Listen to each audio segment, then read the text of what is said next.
BRS లో గువ్వల రాజీనామా ప్రకంపనలు రేపుతుంది.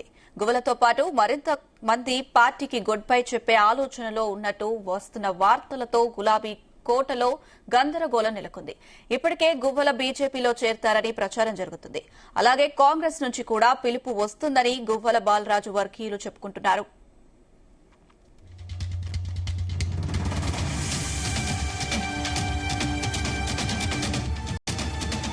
ఇక ఉమ్మడి మహబూబ్ నగర్ జిల్లాకు చెందిన పలువురు మాజీ ఎమ్మెల్యేలు, ఇతర ముఖ్య నేతలు గువ్వల బాటలోనే రాజీనామాకు సిద్దమవుతున్నట్టు తెలిసింది.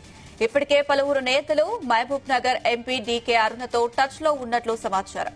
ఈ క్రమంలోనే ఇద్దరు బీఆర్ఎస్ మాజీ ఎమ్మెల్యేలు ఇటీవల బీజేపీ సంస్థాగత ప్రధాన కార్యదర్శి బిఎల్ సంతోష్ ను కలిసినట్టు తెలిసింది.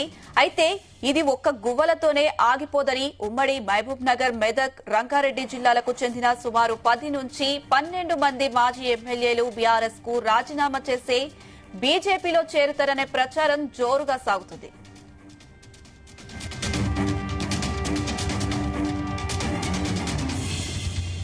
రైట్, ఇదే అంశం సంబంధించి మరిన్ని అప్డేట్స్ మా బ్యూరో చీఫ్ నరేందర్ అందిస్తారు. ఎస్ నరేందర్. రైట్ అనుష, బీఆర్ఎస్ ఎమ్మెల్యేలు ఈ మధ్య కాలంలో మనం చూసాం 10 మంది ఎమ్మెల్యేలు పార్టీ నుంచి వెళ్లి కాంగ్రెస్ పార్టీలో కలిశారు. దాని తర్వాత ఎమ్మెల్సీలు కూడా 10 మంది వెళ్లిపోయారు. ఇదంతా కూడా దాదాపు 6-8 నెలల అవతల. కానీ చాలా రోజుల నుంచి ఎవరు పార్టీ మారరు అనుకున్నటువంటి సమయంలో ఇప్పుడు మళ్ళీ మాజీ ఎమ్మెల్యేలు ఒక్కొక్కరిగా మళ్ళీ ఇతర పార్టీలోకి వెళ్లేందుకు సిద్ధమైనట్టుగా తెలుస్తోంది. ఎందుకంటే మనం చూసాము అచ్చంపేట మాజీ ఎమ్మెల్యే 2 సార్లు ఎమ్మెల్యేగా గెలిచినటువంటి గువ్వల బాలరాజు 3వ సారి కూడా బీఆర్ఎస్ పార్టీ ఆయనకు టికెట్ ఇచ్చి ప్రయత్నం చేసింది. బట్ ఆయన గెలవలేకపోయారు. బట్ అయినప్పటికీ కూడా ఆయన పార్టీని అంటిపెట్టుకుని ఉంటారు, పార్టీకి లాయల్ గా ఉంటారు అనుకున్నారు. కానీ ఆయన పార్టీ వీడుతున్నట్టుగా నిన్న రాజీనామా చేస్తున్నట్టు కూడా ఆయన క్లియర్ గా ప్రకటించారు. ప్రెస్ కాన్ఫరెన్స్ లాగా కూడా ఆయన మాట్లాడారు. అంటే ప్రస్తుతం ఆయనతో ఒక్కొక్కరికి సరిపోతుందా, ఇంకా చాలా మంది బయటికి వెళ్ళడానికి సిద్ధంగా ఉన్నారు అనేటువంటి ప్రశ్నకు చాలా మంది బయటికి వెళ్ళడానికి సిద్ధంగా ఉన్నారు అనేటువంటి సంకేతాలు క్లియర్ గా ఉన్నాయి. ఇప్పటికే మహబూబ్ నగర్ జిల్లా ఉమ్మడి మహబూబ్ నగర్ జిల్లా నుంచి పార్టీకి చాలా గడ్డుక పరిస్థితి ఏర్పడింది. ఇప్పటికే మన దేశం గెలిచినటువంటి వ్యక్తి బయటకు వెళ్ళిపోయారు. అదే సమయంలో పార్టీలో అందరూ కూడా ఓడిపోయినటువంటి పరిస్థితి. ఇప్పటికే ముఖ్యమంత్రి రేవంత్ రెడ్డి కూడా అదే జిల్లాకు సంబంధించినటువంటి వ్యక్తి కావడంతో ఖచ్చితంగా ఆ ప్రభావం బీఆర్ఎస్ పార్టీ మీద ఉండబోతుంది అనేటువంటి సంకేతాలు ఆనాటి నుంచే ఉన్నాయి. బట్ అందుకనే మనం అర్థం చేసుకోవచ్చు, అంటే గువ్వల బాలరాజు బీజేపీలోకి చేరుతారనేటువంటి సంకేతాలు ఇప్పటికే కొంతవరకు బయటికి లీక్లు వస్తున్నాయి. కానీ అట్లా అని చెప్పేసి క్లియర్ గా నేను చేరబోతున్నాను అన్నటువంటి విషయం కూడా ఎక్కడ చెప్పట్లేదు. బట్ ఇంకా కూడా డోర్స్ తెరిచే ఉన్నాయి కాంగ్రెస్ పార్టీ వైపు నుంచి అనేటువంటి సంకేతాలు కూడా ఉన్నాయి. ఎందుకంటే ముఖ్యమంత్రి రేవంత్ రెడ్డి అదే జిల్లాకు సంబంధించినటువంటి వ్యక్తి కాబట్టి ఖచ్చితంగా ఇన్ఫ్లుయెన్స్ చేసే అవకాశం ఉంటుంది.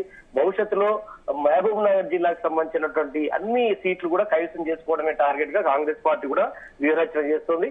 బట్ ఆయనే గువ్వల బాలరాజు గతంలో చాలా సార్లు కూడా సీఎం రేవంత్ రెడ్డికి యాంటీగా మాట్లాడినటువంటి పరిస్థితి ఉంది. బట్ అలాంటి పరిస్థితుల్లో ఆయన మరి చేరుతాడా అనేది కొంత అనుమానంగానే ఉంది.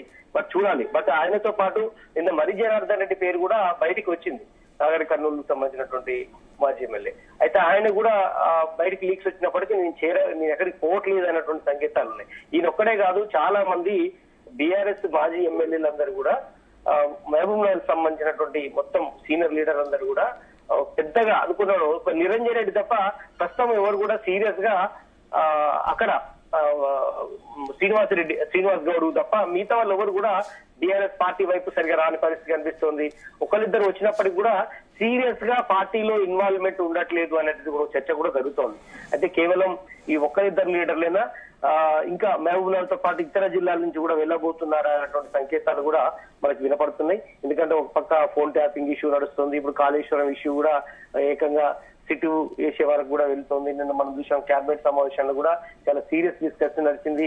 కేసీఆర్ మీద కానీ హరీష్ రావు మీద సీరియస్ యాక్షన్ తీసుకునే అవకాశం కనిపిస్తుంది అన్నటువంటి చర్చ కూడా జరుగుతోంది. ఎందుకంటే అసెంబ్లీ సమావేశాలు ఏర్పాటు చేసి వాళ్ళను దోషులుగా చేర్చాలని కూడా రేవంత్ రెడ్డి చూస్తున్నారు. బట్ ఇలాంటి టైంలో, ఇలాంటి కష్టకాల సమయంలో పార్టీకి అంటిపెట్టుకొని ఉండాల్సినటువంటి బీఆర్ఎస్ పార్టీ వాళ్ళు ఒక్కొక్కరు అదును చూసి బయటికి వెళ్లిపోతుండడం అనేది పార్టీని మరింత కుంగుదీసే విధంగా కనిపిస్తోంది. ఒక పక్క పార్టీకి సంబంధించినటువంటి లీడర్లు వెళ్ళిపోతుండడం, ఒక పక్క కేసులు పట్టడం, ఒక పక్క ఫోన్ ట్యాపింగ్ ఇష్యూ కానీ, ఫార్ములా ఈరియస్ సంబంధించినటువంటి ఇష్యూ కానీ, ఇవన్నీ కూడా పార్టీకి కొంత ఇబ్బంది పడినటువంటి పరిస్థితి మనం చూసాం. వీటి కేసులు ఎదుర్కొంటూనే ఉంది. బట్ అదే సమయంలో మళ్ళీ పార్టీని పుంజుకునేందుకు అన్ని రకాల ప్రయత్నాలు కూడా బీఆర్ఎస్ పార్టీ చేస్తోంది. అయినప్పుడు కూడా ఒక్కొక్కరు వెళ్ళిపోతున్నటువంటి పరిస్థితి మనకు అర్థమవుతుంది. బట్ మనం చూస్తున్నాం ఇప్పటికే బిఎల్ సంతోష్ తో కూడా గువ్వల బాలరాజు టచ్ లో ఉన్నట్టుగా తెలుస్తోంది. అక్కడ స్థానికంగా కూడా మహబూబ్నగర్ జిల్లాకు సంబంధించినటువంటి ఎంపీగా ఉన్నారు డీకే అరుణ గుర్తు కూడా గువ్వల బాలరాజు టచ్ లో ఉన్నట్టుగా కూడా తెలుస్తోంది. బట్ మహబూబ్నగర్ తో పాటు మెదక్, రంగారెడ్డి జిల్లాకు సంబంధించినటువంటి కొంతమంది లీడర్లు కూడా మాజీ ఎమ్మెల్యేలు కావచ్చు, అదేవిధంగా ఒక ఎమ్మెల్యే కూడా బయటికి వెళ్ళడానికి సిద్ధంగా ఉన్నారు అన్నటువంటి చర్చ కూడా జరుగుతోంది. కానీ ప్రస్తుతం ఉన్నటువంటి సిట్టింగ్ ఎమ్మెల్యేలు ఎవరైతే ఉన్నారో బీఆర్ఎస్ నుంచి వెళ్ళడానికి కొంత జంగుతున్నటువంటి పరిస్థితి మనం చూస్తున్నాం. మనం 10 మంది ఎమ్మెల్యేలు వెళ్ళిన తర్వాత నిన్న సుప్రీంకోర్టు దాకా వెళ్ళింది. సుప్రీంకోర్టులో కూడా బీఆర్ఎస్ పార్టీ లీగల్ టీం పెద్ద ఫైట్ చేసింది.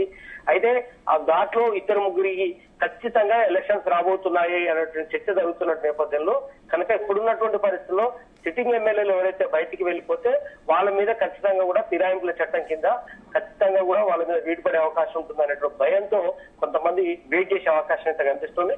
బట్ మాజీ ఎమ్మెల్యేలు మాత్రం తలో దారి చూసుకుంటున్నటువంటి పరిస్థితి ఉంది. అంటే ఒక పక్క ఆ మధ్య కవిత కూడా ఒక స్టేట్మెంట్ రిలీజ్ చేసింది, మనం విన్నాం. ఎందుకంటే బీజేపీలోకి బీఆర్ఎస్ పార్టీ మెర్జ్ కాబోతోంది, నన్ను విడుదల చేసేందుకు ఇష్యూ ఆ రకంగా తీసుకొచ్చారు అన్నటువంటి దాన్ని కూడా చెప్తారు. కనుక అలాంటి వచ్చిందో పార్టీకి మరింత ఇబ్బంది అయింది. దాని తర్వాత ఆమె లేఖలు రాయడం కావచ్చు, లేఖల తర్వాత జరిగినటువంటి పరిణామాల నేపథ్యంలో పార్టీలో కవితకు గ్యాప్ పెరిగింది. అదే సమయంలో కేసులు పెరుగుతున్నాయి. కాళేశ్వరం ఇష్యూ పెద్ద ఎత్తున ఒక మెడకు ఉచ్చులాగా వేలాడుతున్నటువంటి పరిస్థితి. ఫోన్ ట్యాపింగ్ ఇష్యూ నడుస్తుంది. అదేవిధంగా ఫార్ములా ఈ కేసు సంబంధించినటువంటి దాంట్లో కేటీఆర్ ఇప్పటికే ఈడీ దగ్గరికి వెళ్ళొచ్చారు. ఇట్లా అన్ని రకాల ఏసీబీ దగ్గరికి వెళ్ళొచ్చారు. కనుక ఇప్పుడున్నటువంటి పరిస్థితిలో పార్టీకి కొంత గడ్డు పరిస్థితి ఏర్పడింది అన్నటువంటి భావన కొంతమంది బీఆర్ఎస్ లీడర్ లో ఉంది. అదే సమయంలో గువ్వల బాలరాజు ఇష్యూ కూడా మనం తీసుకోవాలి. అయితే గువ్వల బాలరాజు బయటికి వెళ్ళడానికి కారణం మరొక రీజన్ కూడా మనకు చెప్తున్నారు. కారణం ఏంటంటే ఆయన పార్టీలో ఆయన సరి అయినటువంటి ప్రాధాన్యం ఇవ్వట్లేదు. ఆయన స్థానంలో ఆర్ఎస్ ప్రవీణ్ కుమార్ ని అక్కడికి తీసుకురాబోతున్నారు. ఎస్సీ రిజర్వ్ సంబంధించినటువంటి స్థానం కాబట్టి అక్కడికి తీసుకురాబోతున్నారు. కనుక గువ్వల బాలరాజుని తప్పించాలి అనేటువంటి ఆలోచన ఆయనకు దృష్టికి వచ్చినట్టుగా తెలుస్తోంది. ఆ నేపథ్యంలోనే ఆయన బయటికి వెళ్ళడానికి ముహూర్తం ఖరారు చేసుకున్నట్టుగా కొంతకాలం నుంచి, ఒక వారం 10 రోజుల నుంచి ఈ చర్చ జరిగింది. బట్ ఏదైనప్పుడు కూడా మొన్న 2వ తారీఖు నాడు ఆయన పార్టీకి రాజీనామా చేస్తున్నట్టుగా కూడా కేసీఆర్ కి లేఖ రాశారు. అయితే మాజీ ఎమ్మెల్యే గువ్వల బాలరాజుతో పాటు ఎవరెవరు బీఆర్ఎస్ నేతలు వెళ్లే అవకాశం ఉంటుంది? అలాగే స్థానిక సంస్థల ఎన్నికల ముందు ఇలా రాజీనామాలు చేయడం పార్టీపై ఎలాంటి ప్రభావం చూపే అవకాశం ఉంటుంది? ఖచ్చితంగా, ఎందుకంటే స్థానిక ఎలక్షన్స్ ఎప్పుడు పెడతారనేది మనకి ఇంకా స్పష్టం రాకనే వచ్చే కొద్ది రోజుల్లోనే స్థానిక సంస్థలకు సంబంధించి ఎలక్షన్స్ రాబోతున్నాయనేటువంటి చర్చ ఉంది. కాబట్టి ఇప్పుడు పార్టీకి మరింత ఇబ్బంది పడే అవకాశం అయితే కనిపిస్తుంది. ఎందుకంటే అధికార పార్టీకి ఎప్పుడు కూడా ఎడ్జ్ ఉంటుంది, ఖచ్చితంగా అత్యధిక స్థానాలు గెలుచుకోవడానికి అవకాశం ఉంటుంది. బీఆర్ఎస్ పార్టీకి ఎట్లా అని చెప్పేసి మరీ తక్కువ స్థానాలు కూడా ఎమ్మెల్యే స్థానాలు 39 స్థానాలు 38 స్థానాలు ఉన్నాయి. అలాంటి పరిస్థితుల్లో రాష్ట్ర వ్యాప్తంగా గ్రామీణ ప్రాంతాల్లో మంచి పట్టున్నటువంటి నేపథ్యంలో ఇప్పుడు ఒక్కొక్కరు కనుక వెళ్ళిపోతే ఖచ్చితంగా దాని ఇంపాక్ట్ భారీగానే పడే అవకాశం ఉంటుంది. ఇప్పుడు ఉమ్మడి మహబూబ్నగర్ జిల్లాలో ఇప్పటికే కాంగ్రెస్ వైపు పరిస్థితి, అదే నల్గొండ జిల్లాలో జగదీష్ రెడ్డి తప్ప అక్కడ కూడా మొత్తం క్లీన్ స్వీప్ చేసినటువంటి పరిస్థితి. ఖమ్మం జిల్లాలో కూడా ఆల్మోస్ట్ అక్కడ కాంగ్రెస్ పార్టీ గెలుస్తున్నటువంటి పరిస్థితి. కనుక మెదక్ కావచ్చు, అదేవిధంగా రంగారెడ్డి హైదరాబాద్ లో మాత్రం బీఆర్ఎస్ కు కొంత ఇంపాక్ట్ ఉంది. మిగతా జిల్లాలో పట్టు లేదు కాబట్టి ఇప్పుడు ఉన్న వాళ్ళు కూడా వెళ్ళిపోతే ఖచ్చితంగా పార్టీ మీద చాలా తీవ్రమైనటువంటి పరిస్థితి ఉండే అవకాశం అయితే కనిపిస్తుంది. బట్ మీరు అన్నట్టుగా గువ్వల బాలరాజు ఒక్కరికే పరిమితం అవుతారా, ఇంకెంతమంది వెళ్తారా అనే చర్చ అయితే జరుగుతుంది. ఉమ్మడి మహబూబ్నగర్ జిల్లా నుంచి మరొక 2-3 వెళ్ళబోతున్నారు అన్నటువంటి చర్చ జరుగుతోంది. బట్ ఈ బయటికి మాత్రం పేర్లు ఎవరు కూడా ఇంకా లీక్ ఇవ్వని పరిస్థితి అయితే ఉంది. మరి జనంతైన పేరు నిన్న ఈవినింగ్ వరకు కూడా పేరు ఉంది. ఆయన పారిశ్రామికవేత్తగా ఉన్నారు, మాజీ ఎమ్మెల్యే ఉన్నారు. బట్ ఇప్పుడున్నటువంటి పరిస్థితులు ఆయన నేను వెళ్ళబోను, పార్టీలోనే ఉంటారు అన్నటువంటి పరిస్థితి నెలకొంది. బట్ ఏదైనప్పటికీ కూడా ఆయనతో పాటు మరికొంతమంది అయితే మూకుమ్మడిగా వెళ్లి బీజేపీలో ఢిల్లీకి వెళ్లి అక్కడ పార్టీ కండవ కప్పుకోబోతున్నారు అన్నటువంటి చర్చ అయితే జరుగుతుంది. అందులో భాగంగానే డీకే అరుణతో పాటు బిఎల్ సంతోష్ తో కూడా ఇద్దరు మాట్లాడుకుని ఆయన త్వరలోనే ఈ 2 days లోనే ఆయన పార్టీ మారే అవకాశం చాలా స్పష్టంగా కనిపిస్తుంది. అంటే పార్టీ వేరే పార్టీలో జాయిన్ అయ్యే అవకాశం కనిపిస్తుంది. ఎందుకంటే ఆయనతో పాటు మరికొంతమంది తీసుకెళ్లేందుకే ఆయన వెయిట్ చేస్తున్నాడు అనేటువంటి చర్చ జరుగుతోంది. ఆయన ఇప్పుడు ఇంటర్నల్ గా మా పార్టీకి సంబంధించిన మా కార్యకర్తలు అందుబాటులో ఉన్నటువంటి అచ్చంపేటకు సంబంధించినటువంటి లీడర్ తో మాట్లాడబోతున్నాను, ఏ పార్టీలో జాయిన్ కాబోతున్నాడు అనే విషయాన్ని వెల్లడిస్తానని చెప్తున్నప్పుడు కూడా ఆల్మోస్ట్ బీజేపీలోనూ చేరడానికి సిద్ధమైనట్టుగా తెలుస్తుంది. బట్ ఏదైనా మాజీ ఎమ్మెల్యేలు మాత్రం భారీగానే వెళ్లే అవకాశం అయితే కనిపిస్తోంది. ఎస్ నరేందర్, అయితే కవిత ఇష్యూ మొన్నటి వరకు నడుస్తూనే ఉంది, అంటే ఇప్పటికీ నడుస్తూనే ఉంది. బీఆర్ఎస్ పార్టీలో ఇప్పుడు గువ్వల బాలరాజు రాజీనామా, అలాగే ఇంకా కొంతమంది నేతలు కూడా రాజీనామా చేసే అవకాశాలు కూడా ఉన్నట్టు చెప్తున్నారు. మరి ఈ పరిణామాలన్నీ ఎలా చూడాలంటారు? ఖచ్చితంగా కవిత ఇష్యూ పార్టీకి పెద్ద డ్యామేజ్ లాగా మారిపోయినటువంటి పరిస్థితి ఉంది. ఎందుకంటే రాసిందో పార్టీలో ఇంటర్నల్ ఇష్యూస్ అన్ని కూడా బయటకు ఎప్పుడైతే పొక్కుతున్నాయని భావించిందో కనుక దీని కారణం కొద్ది మంది పార్టీలో ఉన్నటువంటి ముఖ్యుల వల్లే నాకు ఇలాంటి పరిస్థితి ఏర్పడిందని ఎప్పుడైతే ఆవేదన వ్యక్తం చేసిందో అప్పటి నుంచి ఆమె బయటికి రావడం, లేఖలు రాసిందని చెప్పి ఒప్పుకోవడం, దాని తర్వాత జాగృతిని బలోపేతం చేయడం. మనం నిన్న చూసాం 72 గంటల దీక్షకు సంబంధించి కూడా నిన్న ఆమె స్టార్ట్ చేసింది. బట్ అంతకంటే ముందు వివిధ రకాల కార్యక్రమాలు చేసుకుంటూ వస్తుంది. పార్టీలో ఇంకొక సైమల్టేనియస్ గా ఇంకో వేరు పార్టీ లాగా నడుస్తున్నటువంటి పరిస్థితి నేపథ్యంలో పార్టీ మీద ఖచ్చితంగా ఇంపాక్ట్ ఉండే అవకాశం ఉంటుంది. ఆమె వల్ల పార్టీకి డ్యామేజ్ అవ్వడం కంటే కూడా అది ఇతర పార్టీల మీకు అస్త్రంగా దొరికే అవకాశం కనిపిస్తోంది. ఎందుకంటే ప్రతి ఒక్కరూ కవితను బూచిగా చూపి మీ చెల్లెని మీరు కాపాడుకోలేని పరిస్థితులు ఉన్నారు, మీ చెల్లెని ఇలా ఈ రకంగా మాట్లాడుతుంది అన్నటువంటి చర్చ పెడతారు. కాబట్టి అది ఖచ్చితంగా బీఆర్ఎస్ పార్టీ మీద ప్రభావం చూస్తుంది. కనుక అది రేపు స్థానిక సంస్థల ఎన్నికల మీద ఇంపాక్ట్ ఉంటుంది. వచ్చేటువంటి 3 సంవత్సరాల తర్వాత జరిగేటువంటి అసెంబ్లీ ఎన్నికలు, లోక్సభ ఎన్నికల మీద ప్రభావం ఉంటుంది. ఇప్పటికే లోక్సభ స్థానాలు ఒక్కటి కూడా రాలేదు.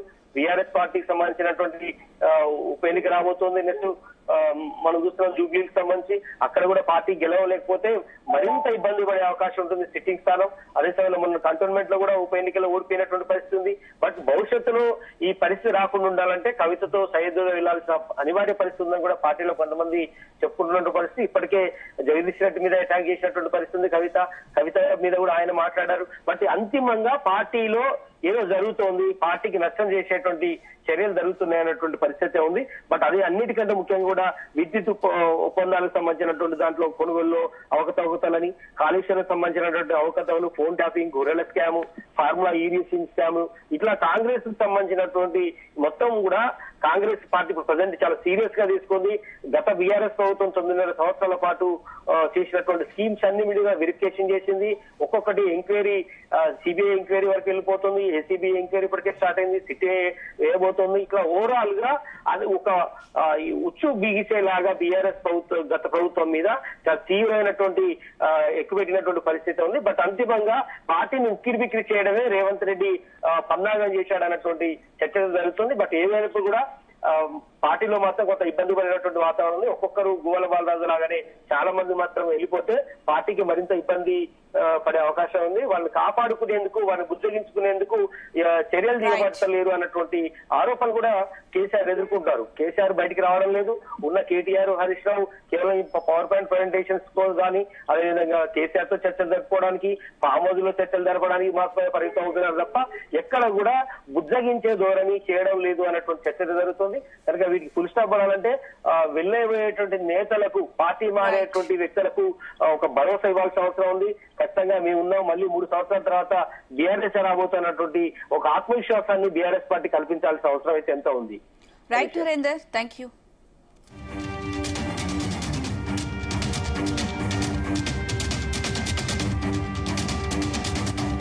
ఇవే అంశాల పట్ల నేను దృష్టి కేంద్రీకరిస్తూ నా విలువైన సమయాన్ని వృధా చేసుకోవడం కంటే ఇంకేం చేయగలుగుతాం?